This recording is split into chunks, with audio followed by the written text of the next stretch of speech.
Doctor साहेब, ही पाठीमागे जी गाडी आहे याचा शेतकऱ्यांना काय फायदा होईल? ॲक्च्युली आता जे काय आपण हे तंत्रज्ञान वापरतो ते ह्याच्यासाठी वापरतो की शेतकऱ्याच्या दारामध्ये उच्च वंशावळीच्या कालवडी ह्या लवकरात लवकर तयार होतात.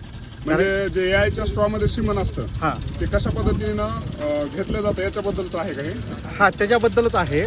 पण डायरेक्ट एम्ब्रियो डायरेक्ट ट्रान्सप्लांट बद्दल आपण आता शेतकऱ्याच्या दारात जे काही आपण कृत्रिम रेतन करत असतो त्याच्यामध्ये फक्त आपण शेतकऱ्याच्या गायीमध्ये सिमेंट किंवा वीर्य सोडत असतो. परंतु ह्या तंत्रज्ञानातून जी तयार होणारा गर्भ आहे म्हणजे जीव आपण हा डायरेक्ट तयार गर्भ शेतकऱ्याच्या गायीमध्ये नेऊन प्रस्थापित करणार आहोत. वा वा वा. याच्यामुळे काय होणार आहे की शेतकऱ्याला जी त्याच्या दारामध्ये जर चांगल्या प्रकारची कालवड तयारी करायची असेल तर साधारणतः 7 पिढ्यात वेट करावं लागतं, म्हणजे जवळपास 24 वर्ष. अच्छा.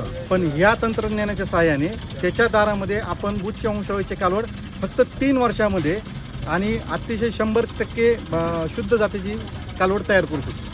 म्हणजे जो 24 वर्षाचा कालावधी तो आपण फक्त 3 वर्षामध्ये कमी करू शकतो. आर्थिक फायदा सांगा. दूध वाढत आहे.